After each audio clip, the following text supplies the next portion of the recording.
Welcome to the episode 45 of the Screw Being Unhappy podcast. I am Zuzana Mukumai, and today I am talking to Sean Allt. With over 15 years of experience, Sean helps people from all walks of life prepare for and conquer the adventure of a lifetime. Whether you're preparing for your very first venture into the backcountry, getting ready for the upcoming ski season, gearing up for a world-class bucket list adventure, or anything in between, Sean can help ensure that you got the strength, endurance, and mental skills to be successful on your quest. Hi, Sean. Welcome to the Screw Being Unhappy. I'm so happy to have you. Hello, Susanna. Thank you so much for having me. I'm thrilled to be here. Yes, and I'm sure that will be adventure, this conversation. And Sean, you have been recognized twice as one of the Canada's top fitness trainers. You help people to prepare for physically demanding adventures, and you have been doing this for 15 years. How did you end up doing this? Can you tell us a bit of your story? Yeah, so it was actually a little bit of a coincidence or a little bit of accident how I ended up doing this in the beginning. So when I first started my career as a personal trainer, 15 plus years ago, I was working at a small personal training studio in Toronto, Toronto, Ontario, Canada. And the very first client that I ever worked with, like my first day, my first shift, was a client who walked in and said, I'm a busy executive. I work 80, 90-hour weeks. I'm planning on taking my first vacation in years. In a couple of months' time, I want to take a ski trip to the Swiss Alps, and I want to make sure that I am physically capable and ready to, ski hard all day, every day, not worry about running out of energy, not worry about getting myself injured. I want to make sure I have the strength and the stamina to do it. Can you help? And so being a, wet behind the ears rookie personal trainer, I said, of course I can help with that. And so we worked together for a few months to get him ready for that. And, we started with a few basic assessments. He had had some work done with an exercise physiologist. So he shared those reports with me and we got him ready. And he went on his trip and he came back and he said, Sean, that was fantastic. It was an amazing trip. It was exactly what I was hoping for. I'd like to work with you again to prepare for my next adventure because now I've sort of got this taste for adventure, this taste for outdoor athletics. I want to do more of that. So next, I want to do a kite surfing trip to the Dominican Republic. Can you help me get ready for that? And I said, of course, happy to help with that. A couple of weeks later, I had another, prospective client come into the studio. He was fresh back from a trip to Nepal, where he had been planning on climbing some of the mountains and going to some of the mountain monasteries. It was actually part of his PhD thesis that he was planning on conducting some interviews with some of the monks that were living in the monasteries. And unfortunately, he was returning from an unsuccessful trip. He was not able to get up to the monasteries because he realized partway into his trip, he just lacked the physical fitness to be able to do it. So he came back and said, Sean, this is, something I need to do. It's part of my thesis. Like I have to get this done. There's no way around it. Can you help me get in better shape so that I can go back, make it to the monasteries and actually, wrap this thing up? Again, yes, of course, absolutely. We worked together for a couple of months, and again, he was able to go back to Nepal on his second trip, and he was successful in his quest of making it up to the monasteries, conducting his interviews, closing out his PhD, and he's actually now a professor, teaching many of Hmm. the things that he was studying at that time, right? So it's now 15 years later, but that those are two stories that stand out in my mind as to how I got started on this journey of helping people prepare for outdoor fitness, right? Yeah, and thank you for sharing that. It's really interesting how sometimes we stumble upon something we end up doing seemingly by chance. And it feels it also happened to me with the accountability coaching because I was focusing on intercultural relationships and I was stuck and something I was really good at is accountability. And immediately after I came up with the idea of becoming accountability coach, I got a really good client and I worked with him Mm. for 6 months and that's how it all started. So I can relate in this, like how seemingly first moments of your career led to this, and 15 years later, here we are. Hmm. Sean, I'm curious. You often support people to conquer their adventure they have been putting off for many, many years. So I'm curious, in your experience, what is it usually that clicks for the people that they finally decide to take action and do it, even if they were dreaming about it for years? That's a great question. So oftentimes it is some type of life milestone that takes place that gives them an opportunity to really reflect on, their accomplishments thus far in life, and the things that are still left unchecked on their bucket list and that type of stuff, right? So for some people it's a milestone birthday, right? So it happens often enough that I have new clients reach out to me as they are, approaching their 40th birthday, approaching their 50th birthday, approaching their 60th birthday, right? These are kind of arbitrary milestones as far as human beings are concerned, but they're opportunities for us to really step back and reflect, right? Other circumstances are, kids growing up and maybe moving out of the house. And so parents are feeling like, they now all of a sudden have the time that they didn't have before to, invest into training for and completing these adventures that they've been thinking about for a long time, right? I also have some clients that have shown up when, shortly after they and their partner made the decision that, okay, we've decided we're not going to have kids. And, as a byproduct of that, we've decided that we are going to spend our time pursuing adventure, traveling the world, doing all of these different cool things, right? So we want to be able to make the most of it. So can you help us make sure that we are physically prepared to go and do it, right? So it's really different things for different people, but oftentimes there's some sort of event or spark or something that triggers it in their mind that, hey, now is the time for me to go and do this. That's interesting, and I'm kind of thinking how the other people who have no big milestones coming up or nothing, no Hmm. big events happening in their life, yet they had this dream. Like I believe the milestone is something that works very well for us from the mindset perspective as humans. But Hmm. what do you think? Like, how can we harvest this natural inclination of human to be focused on milestones and do what we wanted to do for some time, yet we don't have any obvious milestone. Yeah, totally. So there are, a number of different schools of thought behind this. And, for me personally, my goal is to, live a life of adventure, just generally speaking, right? So, one of the things that we sometimes talk about is, having an annual goal, having that annual destination, having that annual thing that is probably going to be, different each year.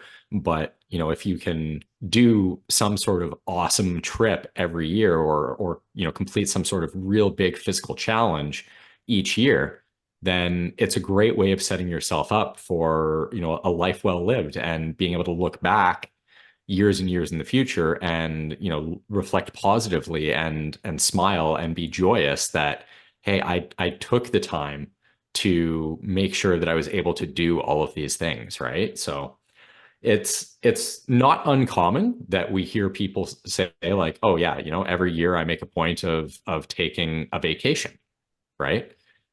Most people do, whether it's they go to the beach, they go to the cottage, they take a couple of weeks off for themselves just to reset, recharge, whatever it is, right? Can we take that same sort of concept and philosophy and add adventure and creating amazing memories to it, right? There's a young couple that I work with. They're, as I alluded to, they're in their 30s. They recently decided that they're not going to have kids, and they decided that, in lieu of having kids, we want to make sure that we are going out and creating all these awesome memories together. And they said, we've done the beach vacation thing in the past where it's like you go to Cuba or Aruba or Mexico or whatever it is, and you sit on the beach at an all-inclusive resort and basically drink cocktails all week. And they're like, that gets old. right? Like you don't really come away from that with a sense of accomplishment. Like maybe you feel a little bit recharged, like you had a chance to relax and rest. But what positive uh, are you adding in that situation, right? So. I love that you mentioned to kind of have it as an annual goal. That's really great, I think. And when I think of myself, I think I haven't been doing it that intentionally, that every year I should do something, but because adventure is kind of important to me, adventure slash challenge. Then I kind of do it, and I'm not sure if I mentioned it to you when we spoke before this interview that it was in April, I decided to do the 10K run without Mhm. training. I think like as a trainer, you would be like, oh my goodness. So I did it without training because I relied on the body memory because I used to run when I was a teenager. And last time when I ran 10K was 10 years before that. So it Mhm. was a really great experience. I mean, I couldn't walk for the next 2 days, but I have Mhm. done it and it felt so good. So now I just sign up for another run for 5K only, and I'm trying to train a bit more. That's great. That's awesome. You just made me think of a different group of people that often do end up finding their way towards working with me, which is someone who used to be very athletic, someone who used to do a lot of adventures, and maybe they got invited by a group of friends, or they decided to take their kids out on an adventure or that type of thing, and they got out and they had that sort of oh crap moment of I used to be really good at this thing. This thing used to feel really easy, whether it's, mountain biking, hiking, backpacking, running, kayaking, whatever it is, right? And they came to the realization that, oh, I thought I was going to be able to rely on just like muscle body memory, as you said, and realized, oh no, I actually need to put some work in to rebuilding my fitness, my conditioning, my capacity for me to be able to do this, Yeah. right? So oftentimes that is another group where it's like someone who used to be very active, very athletic. They've spent a decade or two focusing on, building their career, raising their young family, that type of thing. And then, they go to try and do that activity that they used to love and be super passionate about, and, realize that the capacity just isn't where it used to be and isn't where they would like it to be for them to be able to get back into actually like enjoying that activity Yeah. again. Yeah, this resonates, and I think there is something quite powerful in going back to what we loved as younger people. Because Hmm. for me, I spent years running. I did orienteering, so running in the forest, running with a map, and it was so. And at some point, I used to train 6 times a week, and then running went completely from my life. So it was really fun to run. And I used to do 10K for 42 minutes. Right now, I was happy that I did it below 90 minutes. So it was a big achievement, but it's still like Hmm. you kind of relive a bit those memories. So, and that's why I was like, okay, let me do a bit of running like here and then to see I don't have to force myself to do 10K again. Like, let me chill a bit since I have done it for this year. But there is something really warm and nice to go back to the things we used to love. Hmm. Yeah, absolutely. And then there's one other sort of subset of people. I'm thinking of one of my clients in particular. His name is Greg, and he is a backcountry mentor, right? So Mhm. he's in his late 50s now, and he's been a backcountry athlete. He does mountaineering, he does ski touring, rock climbing, all of that type of stuff, right? And he's part of an organization that mentors young athletes that are trying to get into those types of activities. And so, he's out there with people half of his age, Mm. right? And the reason that he came to me was he realized that, he was starting to have trouble keeping up with the the young folks that he was taking out. He's supposed to be out there leading and showing them exactly how to do things, and he was just having trouble keeping up just from a pure fitness and capacity standpoint, right? He had all of the skills and the knowledge, but the physical fitness was a little bit lacking. He could feel it starting to decline with his age, right? And so that was what we were working on, was like just building his fitness, his capacity, working on some of the tight joints and muscles that have sort of crept in from years of desk work on top of, all of his backcountry stuff, right? And, a few months of working together, and he said, night and day, right? He is back out there leading the charge, front of the pack, outperforming all these young bucks half his age, which is where he wants to be and where he feels like he should be, given that, he's the one mentoring them, right? And Sean, just a linguistic moment, because when I first met you, I was like, what is backcountry? And we Mm-hmm. mentioned it twice, and I can imagine then lots of people who are listening, because myself, I had to Google it, and I understand it's something like wilderness. In Africa, we would Yes. say the bush, but I just wanted to ask, is that a Canadian word, and what is it exactly? Oh, you know what? I've never really given too much thought to, is it Canadian? Is it North American? It's pretty commonly used language here in North America. But really it comes down to, off the beaten path, right? Away from the city, probably away from cell service, right? So the type of area where you want to make sure you feel confident and you feel capable going there, Mm-hmm. because it's not a simple matter of picking up your phone and calling for help if you get into a challenging situation, Okay. right? So that seems like Um, a bush for us here in yeah, Africa. yeah, Yeah. exactly. And in Africa, we would call it, a bush strength, or what have Yeah. you, right? Um, so, backcountry, we sometimes refer to, mountain athletes or wilderness athletes. Hmm. Um, yeah, so Okay. the terms are all fairly interchangeable, but really what it boils down to is we are going out into nature, away Hmm. from the comforts of, civilization and Hmm. municipalities and that type of thing, Okay. right? And because, as I mentioned, for me, adventure travel, it's something I love doing. And Hmm. for many people around me, and I can imagine around you as well, it's something they always loved. But is it for everybody? Like, should we really all strive to incorporate adventure into our daily lives, or is it dependable maybe on what's important for each of us? Is it connected to the values each person has? What do you think? Oh, I think there's definitely a values component to it, right? So, I mean, for some people just don't have the interest, don't have the drive, that type of thing to get out away from people, off the beaten path, all of that type of thing, right? But sort of my counterpoint to that is, we know from the research, from the literature, that one thing that all human beings do benefit from is time in nature, Mm-hmm. right? So spending that purposeful time in nature, ideally in green spaces, in forests, in the bush, in that type of environment, right? Offers physical and mental health benefits for human beings. So I think it is worthwhile for sure for everyone. But I think the question of, how far do you want to take that? How extreme do you want to go with, are you just going to go for a walk in your local park and that's going to check that box for you?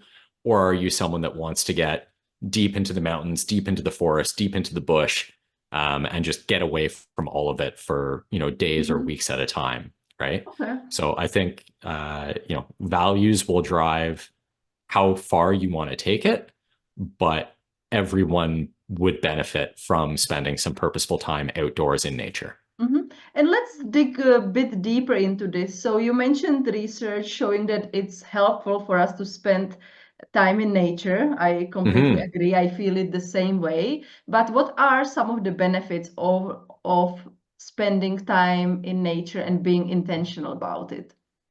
Yeah, that's a fantastic question. I love it. So a couple of different benefits. So a lot of the benefit comes down to mental health, and mental health and physical health are very closely intertwined. The more we study the relationship between mental health and physical health, the more we realize they are connected at a very deep level, right?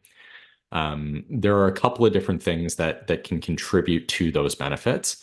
Uh, one school of thought or one set of research suggests that there's something about the natural geometry of, the nature landscape, whether that be the forest, the mountains, the beach, all of that type of thing, that just is reflected in our nervous system, like at a very primal, hardwired level, that we recognize that that is the environment that we're actually meant to be in, and that's the environment that we come from. And so there's a little bit of a soothing effect or a mental reset that can come along from spending time in those spaces, right? As well as that, there's research out of Japan where they've been studying what translates to forest bathing for many, many years. The Japanese term is Shinrin-yoku. And the idea here, again, is going into the forest and purposely spending time immersing yourself in that environment.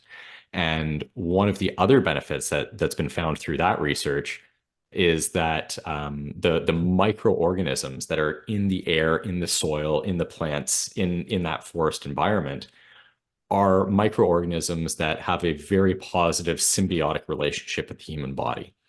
And what ends up happening is when we spend time in nature, purposely, immersing ourselves there, breathing deeply, which is where, you can go in and you can just do some breath work and meditation or that type of stuff, right? Or you can go in and hike, backpack, trail run, mountain bike, all that type of stuff. Anything that gets your respiration rate up and gets you breathing deeply into your lungs, we can actually inhale some of those positive microorganisms.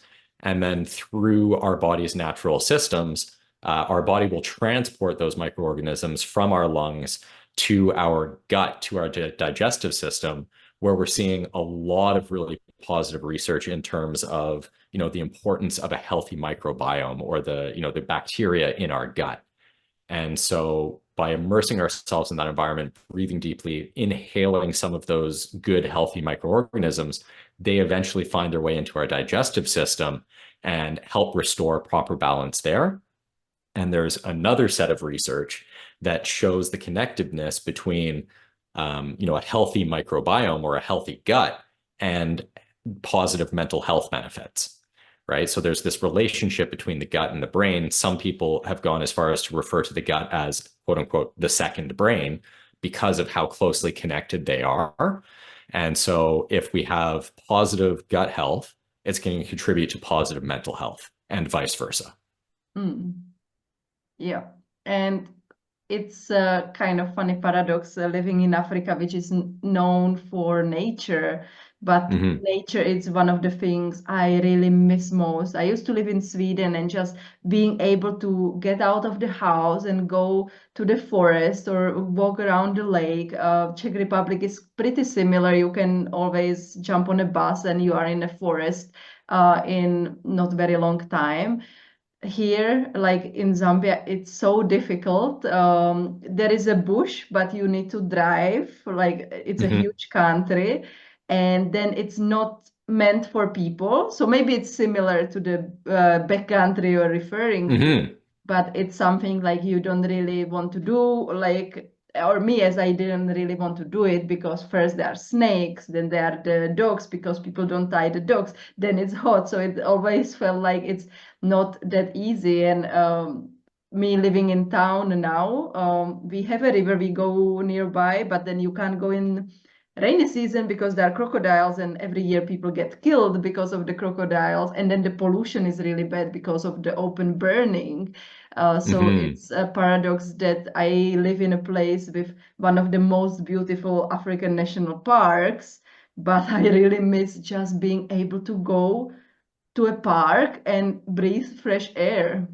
Mm-hmm. Yeah, absolutely. And it was a big consideration for myself and for my wife and I when we decided to uproot our lives and move clear across the country. We're both from Ontario in Canada, which is on the eastern side of Canada, and we picked up our lives and moved to British Columbia, which is on the west coast. Because of the ready access to outdoor recreation, nature, all of that type of stuff, right? It is a very big part of the British Columbian lifestyle. And so that was, we made the conscious decision to move our entire lives here in order to, improve our accessibility to those activities that we're so passionate about. I fully understand not everyone has, the capability or the luxury.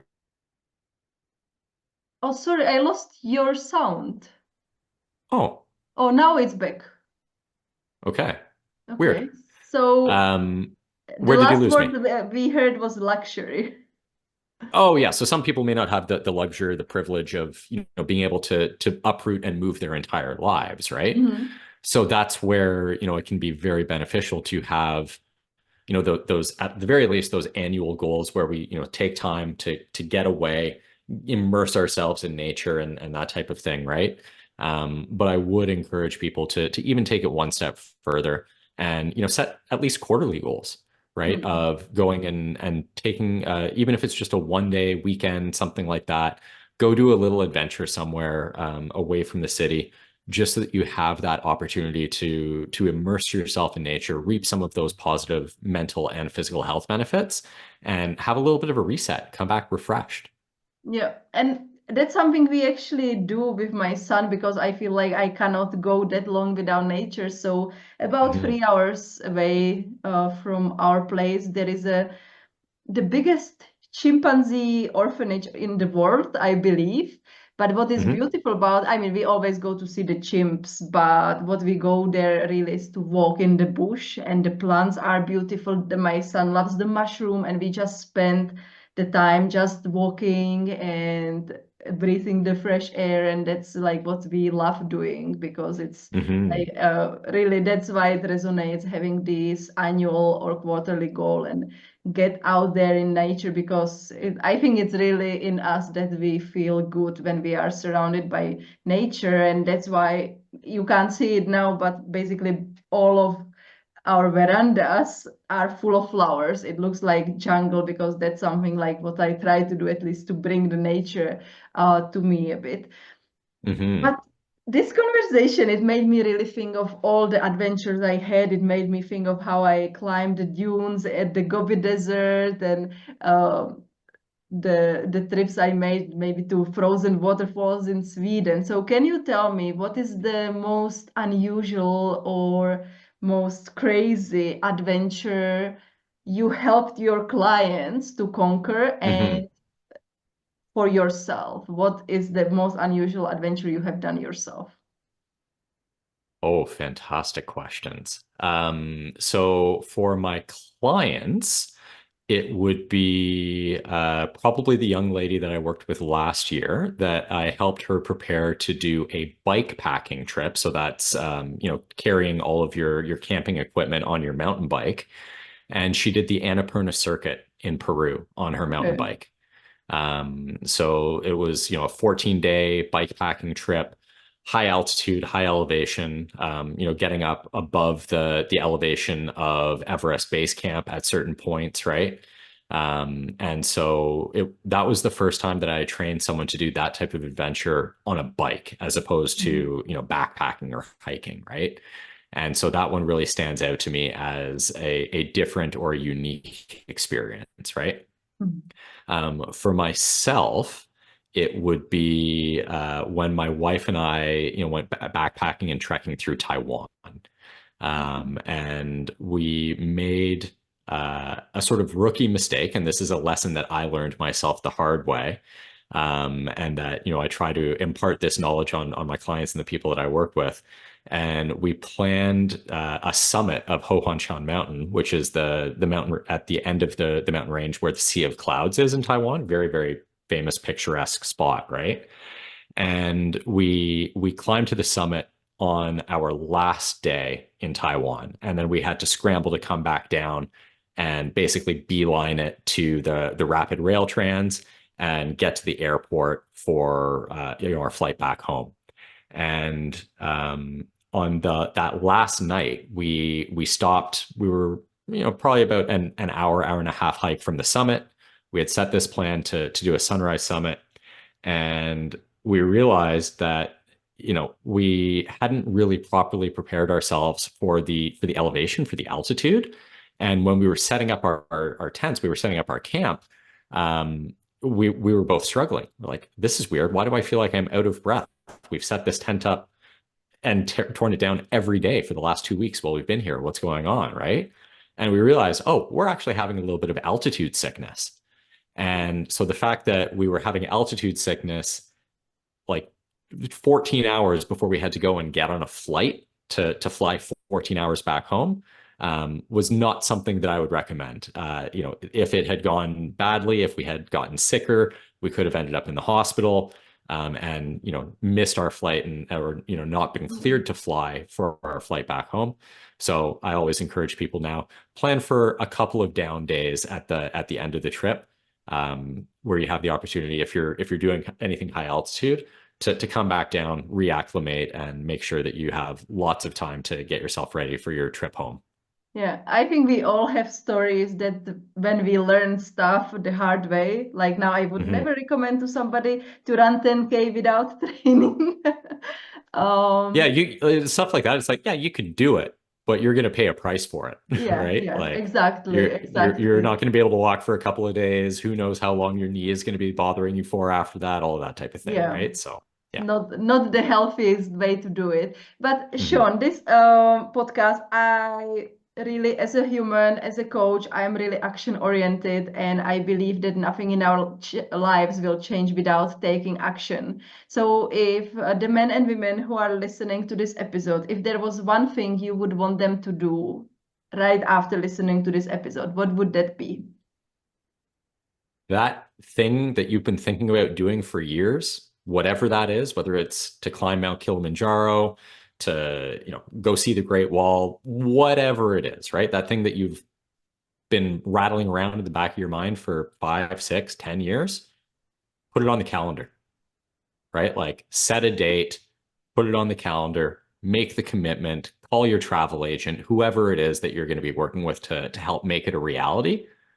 Just make the commitment to making that happen. Even if it's not going to happen for a year or 2 years or something like that, make the commitment, have it on your calendar, and then put a plan in place to make sure that you're ready to go when you're ready to go do it, that you have the fitness, the capacity, all of the planning so that you can go and actually enjoy it and not have it be something that you have to drag yourself through, like trying to run a 10K off the couch, right?